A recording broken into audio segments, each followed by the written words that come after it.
उसके आगे कंटिन्यू हम आज पढ़ेंगे परागकण की संरचना।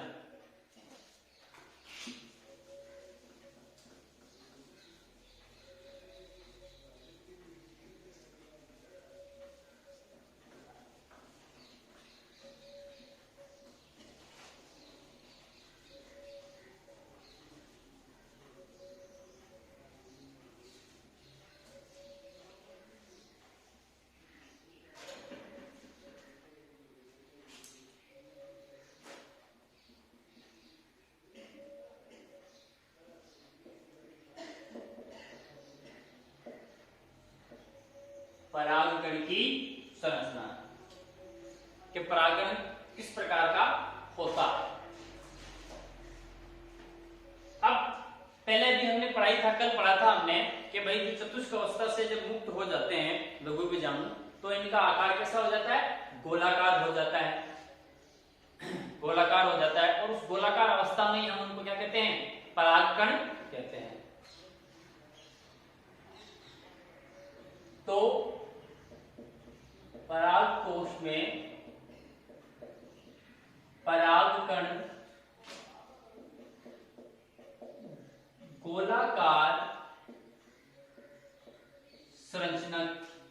गोलाकार संरचना में होते हैं, यानी इनका जो आकार होता है वो कैसा होता है, गोलाकार होता है।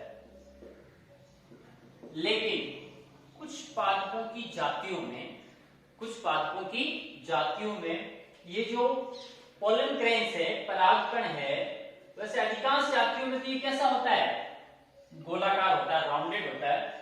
लेकिन कुछ जातियों के अंदर पादपों की वो परागकण है वो गोलाकार ना होकर कैसा होता है, वो होता है अंडाकार या बहुभुजाकार। लेकिन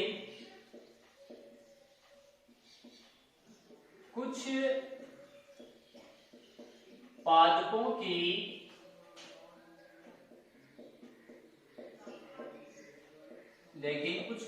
की जातियों में परागकण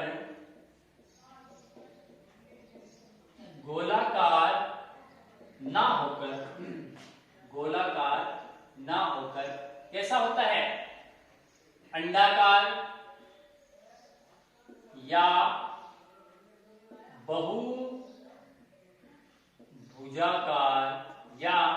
बहुभुजाकार होता है।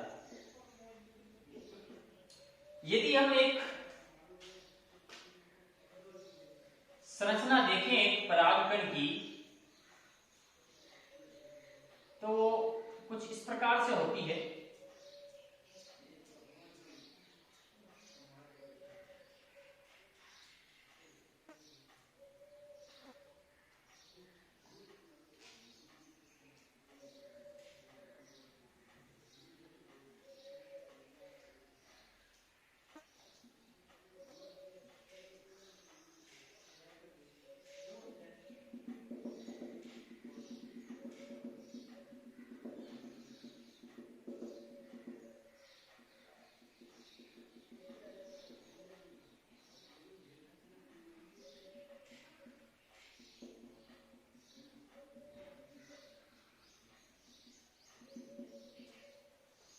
ये एक परागकण की संरचना है।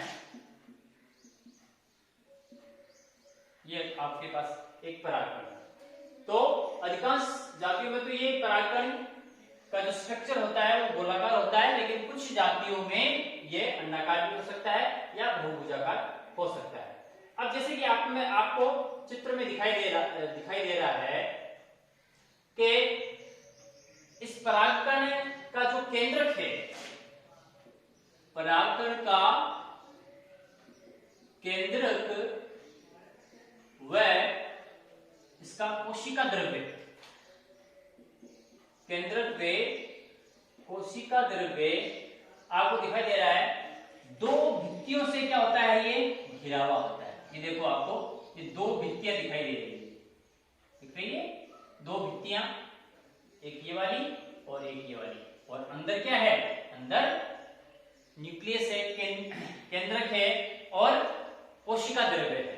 तो हम कह सकते हैं कि केंद्रक और कोशिका द्रव्य ये हो जाएगा जनन केंद्र, ये हो जाएगा आपके कायिक केंद्र, ठीक है। और ये आपके कोशिका द्रव्य है, कोशिका द्रव्य। तो क्या क्या हमने देखा कि प्रत्येक जो परागकण है उसका जो केंद्रक है और उसका जो कोशिका द्रव्य है वह दो भित्तियों से क्या रहता है, आवृत रहता है, घिरा रहता है, आवृत रहता है। दो भित्तियां में दिखाई दे रही है, देखो, एक बाहर से एक अंदर से। तो जो बाहर वाली जो भित्ति है ये वाली, उसे हम कहते हैं एक्साइन, या आप कह सकते हो उसको बाह्य चोल। क्या बोलते हैं उसको, एक्साइन या बाह्य चोल। और अंदर वाली जो भित्ति है, या आप कह सकते हो एक्साइन के नीचे वाली जो भित्ति होती है उसको हम कहते हैं इंटाइन या अंत्यचोल। क्या बोलते हैं इसे, अंत्यचोल या इंटाइन। तो अंदर का जो कोशिका द्रव्य है, संपूर्ण कोशिका द्रव्य और उसका जो न्यूक्लियस है, केंद्रक है, वो दो निश्चित भित्तियों से क्या होता है, घिरा हुआ होता है। यानी परागकण के चारों ओर दो प्रकार की भित्तियां पाई जाती हैं, डबल लेयर्ड होता है ये, दो प्रकार की परतें पाई जाती है। बाहर वाली जो सबसे बाहर वाली जो परत होती है, भित्ति होती है, उसे हम एक्साइन, और अंदर वाली जो भित्ति होती है उसे हम इंटाइन कहते हैं, ठीक है। और ये दोनों के दोनों क्या करती है, इनको घेर लेती है, न्यूक्लियस को और कोशिका द्रव्य को। अब आप देखो कि जो बाहर वाली एक्साइन होती है, एक्साइन परत यानी बाह्य चोल, एक्साइन परत क्या होती है, मोटी होती है, मोटी होती है। ये वाली बाहर वाली परत है वो मोटी होती है, तथा इस परत का निर्माण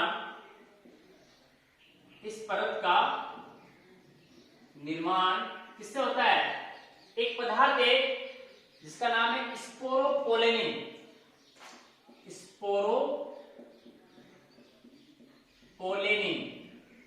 स्पोरोपोलेनिन पदार्थ के द्वारा जो एक्साइन है, बाह्य चोल है, उसका निर्माण होता है। तो इस परत का निर्माण स्पोरोपोलेनिन पदार्थ से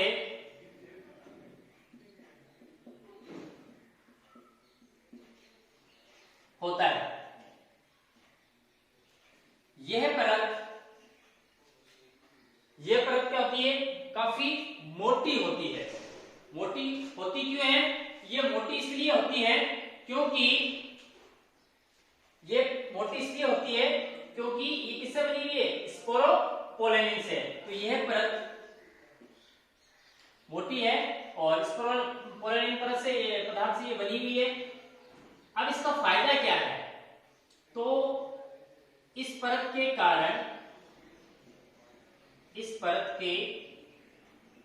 कारण जो परागकण है वो कीट प्रतिरोधी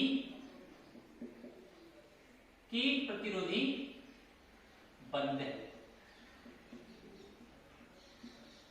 कि परत मोटी होने के कारण क्या करते हैं, ये परागण को कीट नहीं, प्रतिरोधी बनाते हैं, सिर्फ प्रतिरोधी बनाते हैं, मजबूत बनाते हैं, परागण को प्रतिरोधी बनाते हैं। तो ये तो हो गई आपके एक्साइन की बात। अब दूसरी जो परत है वो है कौन सी है, इंटाइन। बाह्य जो परत थी वो मोटी थी, स्पोरोपोलेनिन पदार्थ से बनी हुई थी और ये प्रतिरोधी थी। जो इंटाइन परत है वो क्या होती है, थोड़ी पतली होती है,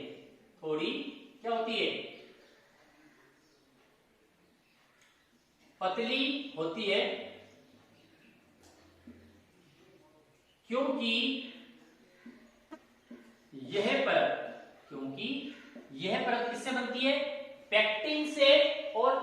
सेल्यूलोज से बनती है, क्योंकि यह परत पेक्टिन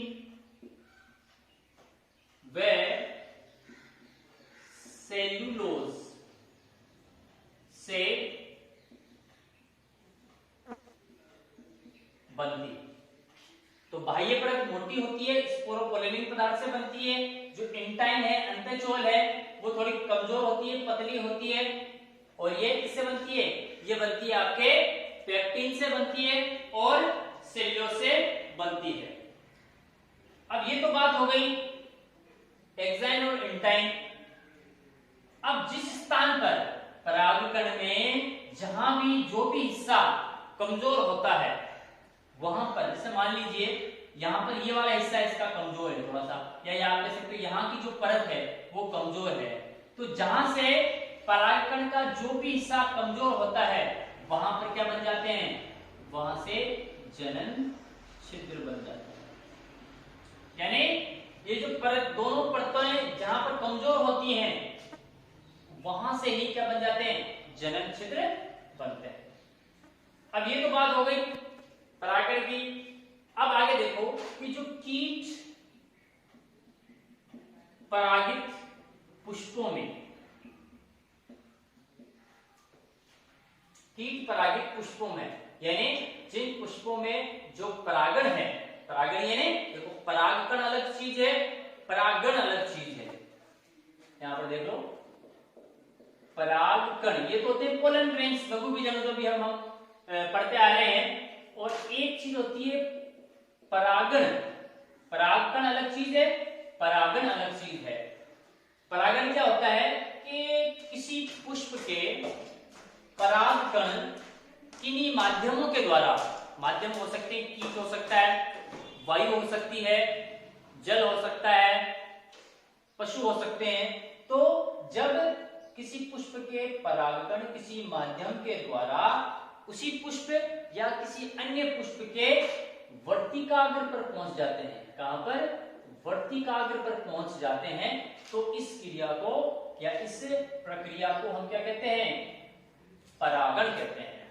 तो कीट परागित पुष्पों में यानी जिन पुष्पों में परागकण, जो परागण की जो क्रिया है वो किसके द्वारा होती है? कीटों के द्वारा होती है। तो कीट परागित पुष्पों में पराग कणों पर एक तेलीय परत पाई जाती है, एक तेलीय परत पाई जाती है। ये जो तेलीय परत होती है, जो कि नेचुरली कैसी होगी? थोड़ी चिपचिपी होगी। तो जो तेलीय परत पाई जाती है उस परत को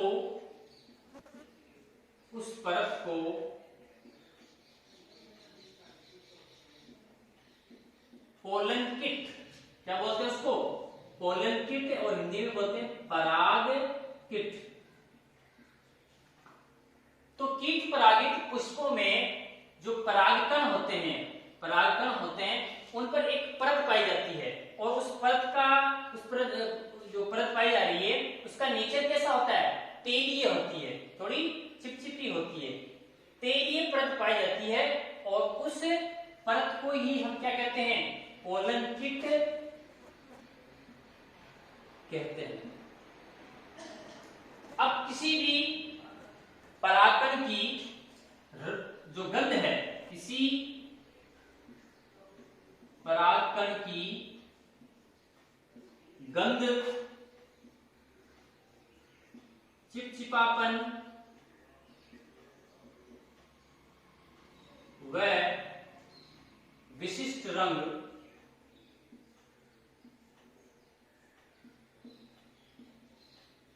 इसी पोलन किट के कारण होती है। यानी कोई परागण है, उसका जो रंग है, उसकी जो गंध है, या उसका जो चिपचिपापन है, वो किस कारण होता है? वो पोलन किट के कारण ही होता है। अच्छा, अब जो पोलन किट है, पोलन किट का जो निर्माण है वो कहां से होगा? तो पोलन किट का जो निर्माण हो रहा है, पोलन किट का निर्माण है, वो हमने पहले पढ़ा था कि टेपिटम जो था, कौन सा टेपिटम? ग्रंथिल टेपिटम। तो पोलन किट का निर्माण ग्रंथिल टेपिटम द्वारा संश्लेषित पदार्थों से होता है। इससे टेपिटम जो आपके ग्रंथिल टेपिटम है, उससे जो पदार्थ संश्लेषित होते हैं, उन्हीं से किसका निर्माण होता है? पोलन किट का निर्माण होता है। तो पोलन किट जब बन गई है, अब इसका कार्य क्या हो सकता है? वैसे इसके जो पोलन किट के जो कार्य हैं वो डिस्क्राइब्ड नहीं है, स्पष्ट नहीं है, लेकिन फिर भी इसकी तेलीय प्रकृति के कारण वैज्ञानिकों ने ये पता लगाया है कि भाई जो पोलन किट है वो क्या क्या करते हैं। तो पोलन किट के जो कार्य यदि हम देखें तो पोलन किट क्या करता है? एक तो ये क्या करेगा? कीटों को आकर्षित करेगा। आकर्षित करेगा क्यों? क्योंकि हमने देखा है कि परागकण का जो विशेष रंग है, जो गंध है, वो किस कारण हो रही है? वो आपके पोलन किट के कारण ही हो रही है। तो इनके गंध के कारण या रंग के कारण जो कीट हैं, कीट पतंग हैं, वो क्या करेंगे? वो परागकण की ओर क्या हो जाएंगे? आकर्षित होंगे। तो एक कार्य तो ये हो सकता है। दूसरा कार्य इसका क्या हो सकता है? हालांकि ये मैंने पहले ही बताया है कि जो पोलन किट के जो कार्य हैं वो डिस्क्राइब्ड नहीं है। वैज्ञानिकों ने कुछ अंदाजा लगा के बताया है कि एक तो कीटों को आकर्षित कर रहा है, दूसरा क्या है कि जो परागकण है, चूंकि इसका जो नेचर है पोलन किट का वो कैसा है? वो तेलीय है। तो तेलीय होने के कारण जो परागकण है उन्हें कीटों पर चिपकाने का कार्य करेगा। कीटों पर चिपकाने का कार्य। क्यों? क्योंकि ये कैसा है? यह आपका चिपचिपी प्रकृति का है, तेली प्रकृति का है। इसलिए जो परागकण है वो जब किसी पुष्प पर आकर बैठेंगे तो पोलन किट के कारण परागकण है वो कीटों पर चिपक जाएंगे। और तीसरा और अंतिम कार्य क्या है कि परागकणों की जो अल्ट्रावेज है, पराबैंगनी किरणें हैं, उनसे रक्षा करना। परागकणों की पराबैंगनी किरणों से रक्षा, ये पोलन किट के क्या है? कार्य है। तो इस प्रकार हमने देखा कि परागकण की संरचना के अंदर कि भाई परागकण के अंदर कोशिका द्रव्य और केंद्र को घेरे हुए दो प्रकार की भित्तियां पाई जाती है। बाह्य भित्ति को हम एक्साइन कहते हैं, बाह्य चोल। अंदर वाली भित्ति को हम एंटाइन कहते हैं या अंत्यचोल। जो बाह्य भित्ति होती है वो अपेक्षाकृत क्या होती है? मोटी होती है। मोटी क्यों होती है? क्योंकि बाह्य जो एक्साइन है वो स्पोरोपोलेनिन नामक पदार्थ से क्या होती है? बनी हुई होती है। स्पोरोपोलेनिन पदार्थ से बनी होने के कारण यह जो बाह्य एक्साइन परत होती है वो क्या होती है? प्रतिरोधी होती है। फिर हमने देखा कि जो अंदर वाली भित्ति है, अंदर वाली परत है, जिसे हम एंटाइन कहते हैं या हिंदी में इसको अंत्यचोल भी कह सकते हो, ये थोड़ी पतली होती है, कमजोर होती है। क्यों? क्योंकि इसका जो निर्माण हो रहा है वो होता है पेक्टिन से और सेल्यूलोज से होता है। किससे होता है? पेक्टिन और सेल्यूलोज से होता है। अब दोनों भित्तियों के अलावा जहां पर भी परागकण में थोड़ी कमजोरी है या जहां पर परतें, दोनों परतें काफी कमजोर हैं, वहां से क्या बन जाते हैं? वहां से जनन छिद्र बन जाते हैं। फिर हमने देखा है कि जितने भी कीट परागित पुष्प होते हैं, यानी जिन पुष्पों के अंदर परागन की क्रिया होती है वो कीटों के द्वारा होती है, उन परागकणों में क्या होती है? एक परत पाई जाती है। और उस परत की जो प्रकृति होती है वो कैसी होती है? तेलीय होती है। तेलीय प्रकृति की जो परत है वो परागकणों पर पाई जाती है। तो उन परागकणों को हम क्या कहते हैं? उन्हें हम कहते हैं पोलन किट कहते हैं। और ये जो पोलन किट है, इस पोलन किट के कारण ही किसी परागकण का रंग, विशेष रंग, उसकी विशिष्ट गंध और उसमें जो चिपचिपापन होता है वो उस पोलन कीट के कारण ही होता है। और पोलन कीट का जो निर्माण हो रहा है वो हमने देखा था, जो टेपिडम हमने पढ़े थे इससे पहले वाले टॉपिक के अंदर, जो ग्रंथिल टेपिडम है या इसको आप स्त्रावी टेपिडम भी कह सकते हो, उनके द्वारा संश्लेषित पदार्थों से ही इस पोलन कीट का क्या होता है, निर्माण होता है। फिर इस पोलन कीट के यदि हम कार्यों की बात करें तो मुख्य रूप से 3 प्रकार के कार्य होते हैं पोलन कीट के। एक तो होता है कीटों को आकर्षित करना, चूंकि इनका पोलन कीट के कारण परागकणों में विशिष्ट प्रकार की गंध आती है और इनका रंग भी विशिष्ट प्रकार का होता है, तो ये कीटों को अपनी ओर आकर्षित करते हैं। दूसरा कार्य हमने देखा है कि परागकण, पोलन कीट है वो चिपचिपी प्रकृति की होती है, इसलिए जो परागकण है वो कीटों पर आसानी से क्या हो जाते हैं, चिपक जाते हैं। और तीसरा और अंतिम कार्य हमने देखा है कि पोलन कीट है वो परागकणों की पराबैंगनी किरणों से क्या करती है, रक्षा करती है। अब थोड़ा सा इस संरचना के अंदर हम कुछ 1-2 चीजें और ऐड करके देखते हैं। तो हमने देखा है कि भाई जो टेपिटम है, टेपिटम द्वारा उत्पन्न प्रोटीन है, उत्पन्न जो प्रोटीन होता है वो क्या होता है, आपके जो एंजाइम परत है यानी बाह्य चोल की गुहिकाओं में या रिक्त स्थानों में क्या होते हैं, भरे होते हैं। अब क्या होता है कि जब परागकण नमी के संपर्क में आते हैं, मॉइस्चर के संपर्क में आते हैं, तो क्या होता है, जब परागकण नमी के संपर्क में आते हैं तो क्या होता है, तो ये जितने भी गुहिकाओं में, रिक्त स्थानों में भरी हुई जो प्रोटीन है वो क्या हो जाते हैं, बाह्य वातावरण में फैल जाती है। तो रिक्त स्थानों में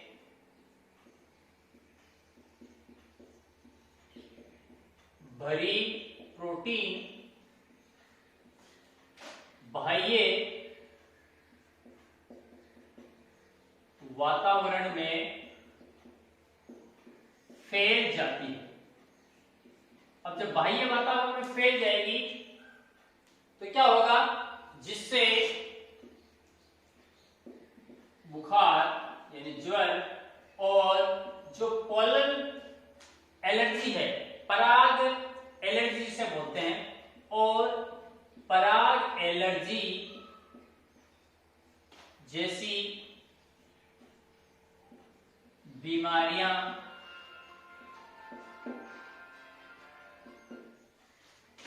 उत्पन्न हो जाती है। आपने देखा होगा कि बहुत से लोगों को जो बाहर फूल सूंघते समय या बाहर वातावरण में जब आते हैं तो छींकें शुरू हो जाती है, नाक बहना शुरू हो जाता है, धूल मिट्टी उड़ती है तो उनको छींकें शुरू हो जाती है।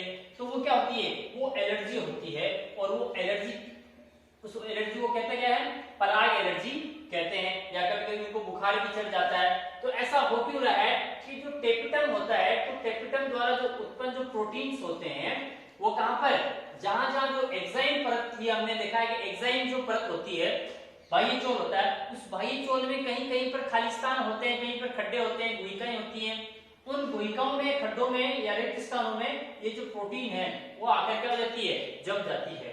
जब ये प्रोटीन यहाँ पर जम जाती है और जब परागकण को नमी मिलती है, बाह्य वातावरण से नमी ग्रहण करता है, तो नमी ग्रहण करते ही क्या होता है कि ये जो प्रोटीन है वो बाह्य चोल से बाहर निकलकर कहां पर चली जाती है, वातावरण में फैल जाती है, जिसके कारण मनुष्यों में या तो बुखार यानी ज्वर उत्पन्न होती है या पराग एलर्जी जैसी बीमारियां उत्पन्न हो जाती है। अब आगे हम देखते हैं कुछ पादपों शाखाओं में परागकण संयुक्त होकर एक विशेष संरचना बनाते हैं, एक विशेष संरचना बनाते हैं जिसे क्या कहते हैं, परागपिंड या पोलेनियम।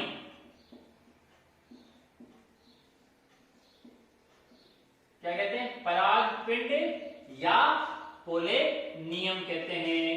और इसका उदाहरण है आपके आक। जो आक का प्लांट होता है उसके अंदर क्या होता है कि बहुत से जो परागकण हैं वो आपस में संयुक्त हो जाते हैं और संयुक्त होकर एक विशेष संरचना का निर्माण करते हैं, जैसे इस प्रकार ये।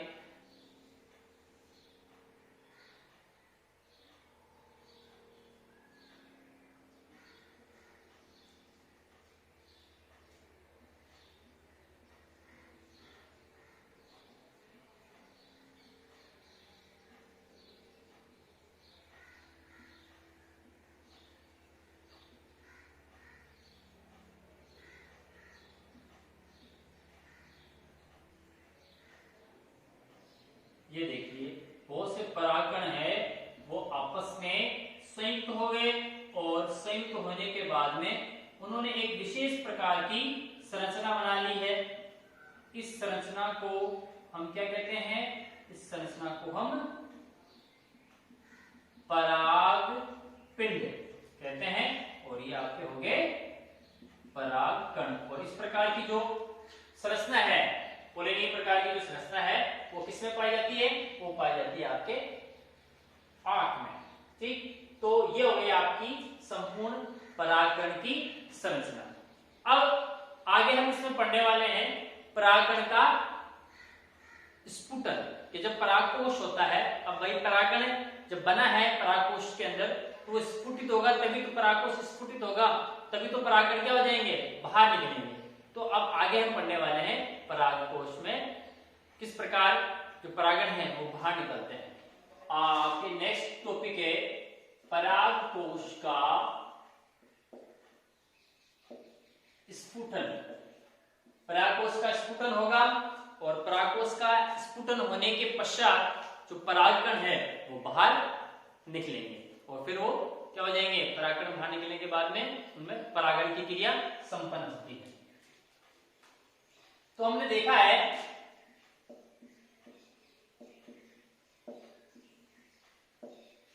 जो परागकोश होता है, परागकोश के परिपक्व होने पर, परागकोश के परिपक्व होने पर क्या होता है कि चार भित्तियां हमने पढ़ी थी। कौन कौन सी, एपिडर्मिस, एंडोथीसियम, मिडल लेयर और टेपिटम। परागकोश के परिपक्व होने पर मिडल लेयर यानी मध्य परत तथा टेपिटम, टेपिटम तो क्या हो जाते हैं, नष्ट हो जाते हैं। कब, जब एक परागकोश परिपक्व हो जाता है तो जो चार लेयर हमने देखी थी, एपिडर्मिस, मिडल लेयर, एंडोथीसियम और टेपिटम, उनमें से दो जो लेयर्स होती हैं, कौन कौन सी लेयर, एक तो मिडल लेयर यानी मध्य परत और दूसरी है आपके टेपिटम यानी पोषक। ये दोनों तो क्या हो जाती हैं, नष्ट हो जाती हैं। तो जब ये दोनों नष्ट हो गई तो बचा कौन, तो शेष कौन रहता है, शेष आपके एपिडर्मिस यानी बाह्य त्वचा,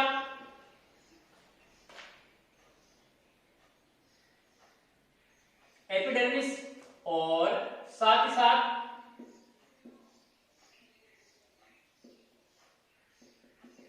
एंडोथीसियम।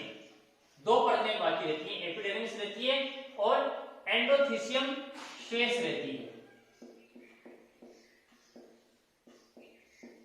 ठीक है, दो परतें तो क्या हो जाती है, नष्ट हो जाती है, और दो परतें हैं वो क्या हो जाती हैं, बचती हैं।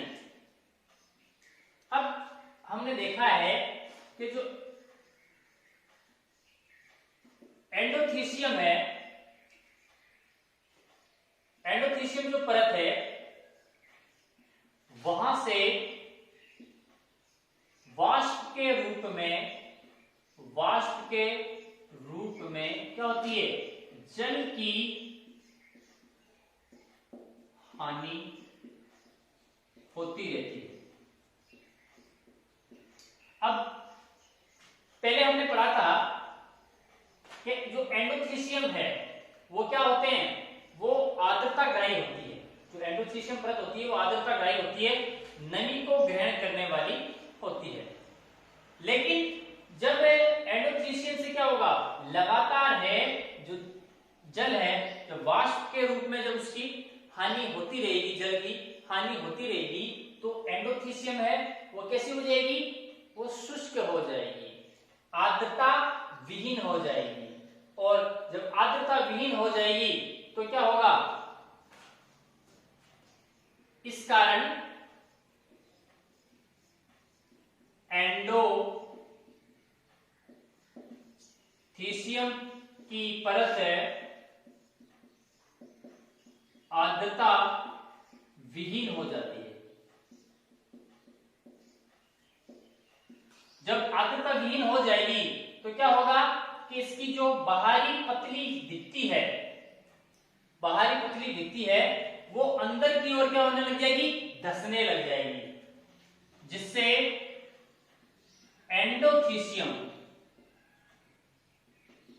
एंडोथीसियम की बाहरी पतली भित्ति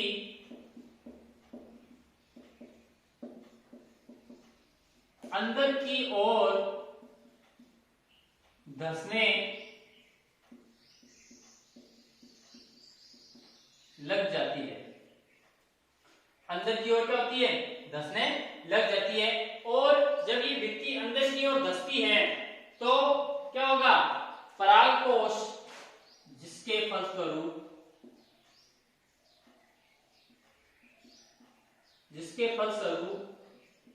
परागकोश है वो क्या हो जाएगा, स्फुटित हो जाएगा, स्फुटित हो जाएगा।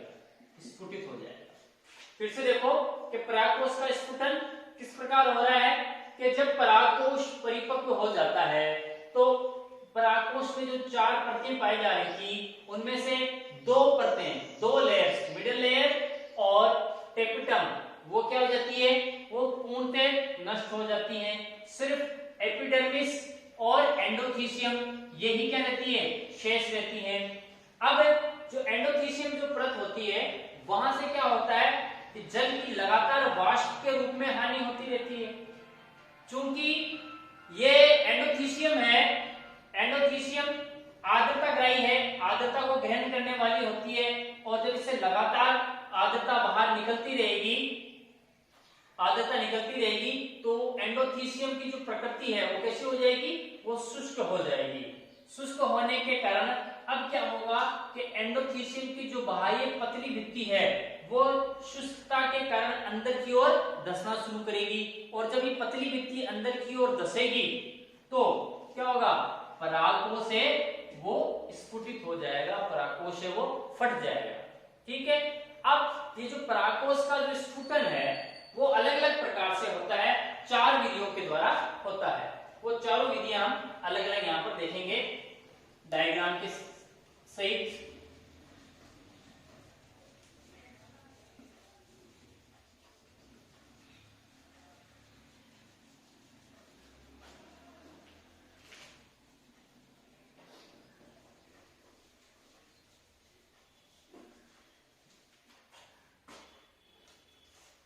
पहला आपका स्फुटन है अनुप्रस्थ स्फुटन। अनुप्रस्थ स्फुटन यानी अभी हमने पढ़ा है कि जो ये स्फुटन होता है परागकोश का वो चार विधियों के द्वारा होता है। पहला स्फुटन होता है अनुप्रस्थ स्फुटन। इसमें क्या होता है देखिए आप,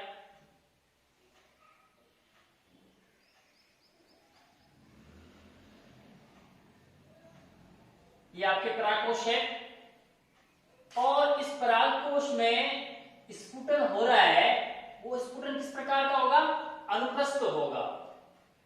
जब इस प्रकार परागकोश का में स्फुटन होता है तो उसे हम क्या कहते हैं, अनुप्रस्थ स्फुटन। इसमें कोई विशेष बात है नहीं कि जब किसी परागकोश अनुप्रस्थ रूप से स्फुटित होता है तो उसे हम क्या कहते हैं, अनुप्रस्थ स्फुटन कहते हैं।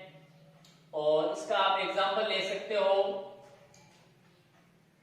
तुलसी, इसका उदाहरण क्या हो जाएगा, तुलसी। तुलसी के अंदर क्या होता है, अनुप्रस्थ स्फुटन होता है। दूसरा होता है आपके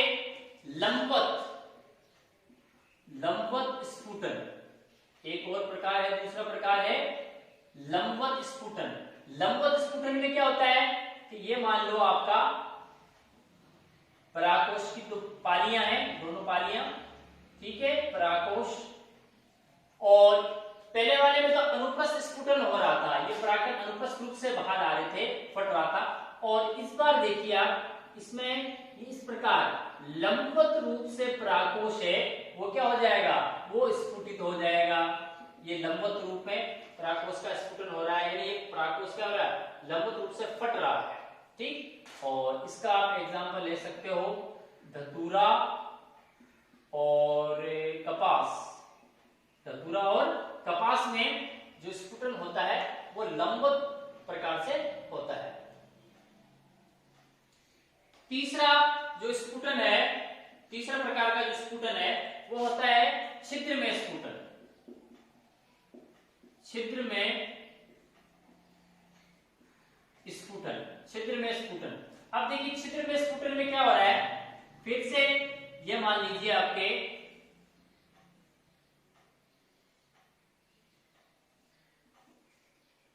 परागकोश है, तो इस प्रकार के स्फुटन में क्या होता है कि परागकोश में जो शीर्ष है, शीर्ष वाला जो भाग है, वहां पर क्या होता है, एक छिद्र बन जाता है।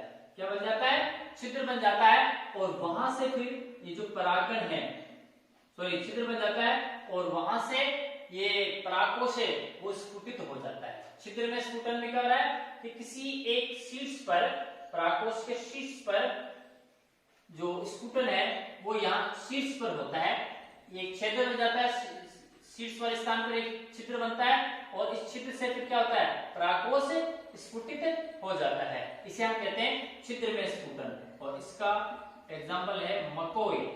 क्या, मकोई। और चौथा और लास्ट है कपाटीय। कपाटीय स्फुटन, कपाटीय स्फुटन। अब कपाटीय स्फुटन में आप देखो,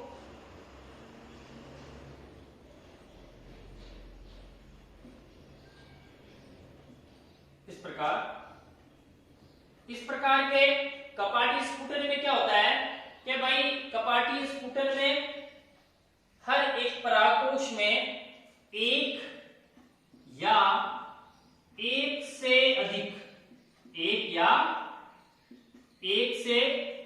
क्या बन जाते हैं, कपाट बन जाते हैं, कपाट बन जाते हैं। देखो ये दो कपाट बने हुए हैं, और इन कपाटों के बनने के उपरांत यहां से फिर परागकोश क्या होता है, स्फुटित हो जाएगा, फट जाएगा, और यहां से परागकण है वो बाहर निकल जाएंगे। तो इसे हम क्या कहते हैं, कपाटीय स्फुटन। एक या एक से अधिक कपाट बनते हैं, और उन कपाट वाले स्थानों से फिर परागकोश से वो स्फुटित हो जाता है। तो इसका उदाहरण है आपके बारबेरिस। तो इसमें कुछ ज्यादा विशेष है नहीं, चार प्रकार से स्फुटित होता है परागकोश। अनुप्रस्थ स्फुटन, जिसमें अनुप्रस्थ रूप से परागकोश है वो स्फुटित होता है। दूसरा है लंबवत स्फुटन, इसमें लंबवत प्रकार से परागकोश है वो फूटता है, स्फुटित होता है। कपास में, धतूरे में ऐसा होता है। तीसरा है छिद्र में स्फुटन, इसमें क्या होता है कि परागकोश के शीर्ष पर एक छिद्र बन जाता है और इस छिद्र से फिर परागकोश है वो स्फुटित होता है। उदाहरण इसका मकोई है। और चौथा और अंतिम है कपाट स्फुटन, इसमें क्या हो रहा है कि इसमें परागकोश में एक या एक से अधिक कपाट बनते हैं और इन कपाट वाले स्थानों से फिर जो परागकोश है वो स्फुटित हो जाता है। और इसका उदाहरण है बारबेरेस। तो आज का हमारा ये जो टॉपिक है वो यहीं पर समाप्त होता है। कल पुनः हम मिलेंगे किसी एक नए टॉपिक के साथ। धन्यवाद।